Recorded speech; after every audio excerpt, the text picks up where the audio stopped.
What makes Mouten such a great character is that unlike Shin and Ohon, he actually admits when he knows that he is not, well, in the league of someone else. Ohon refuses to see his limits because he's just that desperate to prove himself. And Shin, while not exactly arrogant, is same time very reckless because in the end he has a dream and he knows he has to step over a lot of things to get there. Mouten is more, I don't want to say backing down, but more cautious. Given that the fact that he's more of a strategic mind, it made sense. But this here achievement of him, although it is implied that this was just a one-hit wonder, and also very likely he will now die, it is still an achievement. This is me, the Angry Enemy Fan, the Despair Reviewer. And yes, this is Kingdom Shadow 616. This review is very likely late. Fute is closing in, and so is Banaji, but then Ohon appears. But of course, Ohon being Ohon, do not praise him for that. Mostly because, after all, Ohon is greatly wounded. And, as his other commander said, he is that person. Because according to him, it won't change nothing. Fute takes the time to taunt everything else as General Banaji gets closer and closer. Despite his injury and everything else, Ohon refuses to get even move away. But then suddenly, the most unexpected of reinforcements arrive. And that is none other than Mouten, who actually, while at first pursuing Banaji, somehow actually decided to turn his attention towards the army. And I'm saying somehow because, what happened to Bate? I mean, I'm not chasing Banaji, Bate.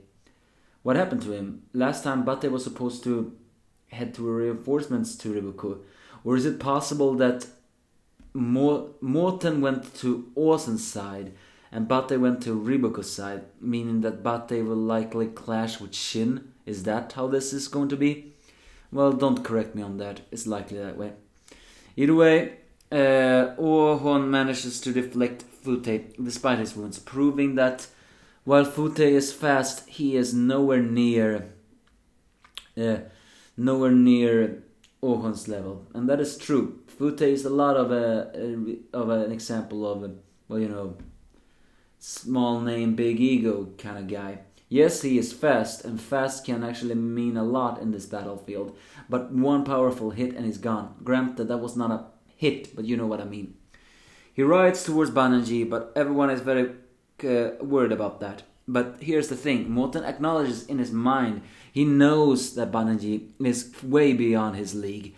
And also is the fact that as long as Banaji is alive, then they can never rescue General Awesome. But he also says that Banaji do not know Mouten's abilities. Although I find that very hard to believe, but I guess I have to believe it. Because, after all, they have only talked about Ohon and Shin this entire war. Mouten has been on the sidelines, although he was the first to become general, so to speak. So, as he prays to his attendant Gramps and says watch over him, he actually manages to deflect Banaji's slash. What it looks like he is decapitated. He is actually using a force momentum, or his horse momentum to, I can't really describe it, but when he looks like Mouten is being decapitated, he used his skill for sword, deflection that he showed at the first time we saw him fought, to basically go with the flow and then running like this, so to speak. And then immediately as Banaji's guard is down, he cuts him. But if you ask me, that wound is shallow. It is no way that Banaji is gonna be killed by that. Granted, if he did get killed by that, that would be a very satisfying way. But what Mouten manages to do is, cut him like this. Granted, that is still a wound. He just blinded him. There is no way Banaji can see through that eye now. Well, granted, he still has his other eye, but you know what I mean. Which probably means that if he can't see through that eye, then it's likely his field of vision has been, blocked.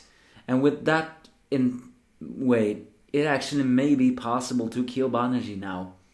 because Åhorn was always an expert in attacking a blindside, but he is wounded and occupied with Fute, while Mouten is this. But yeah, Mouten said he has no chance against Banji, but he managed to land a deadly hit, just like his attendant did on, well, you know, Håken.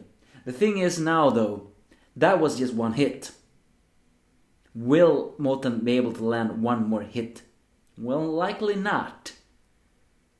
But the battle, it's true that Åsen is in a very big trouble now. But what about Ribuku? Well, if Bate is heading towards Ribuku's side, as I said before, then he should clash with Shin by now. But I guess we'll see what happens. Either way, Mouten was very awesome here, but I do fear for his life. And Åsen was very cold towards Åhorn, but he always is. Give me your thoughts if you have any.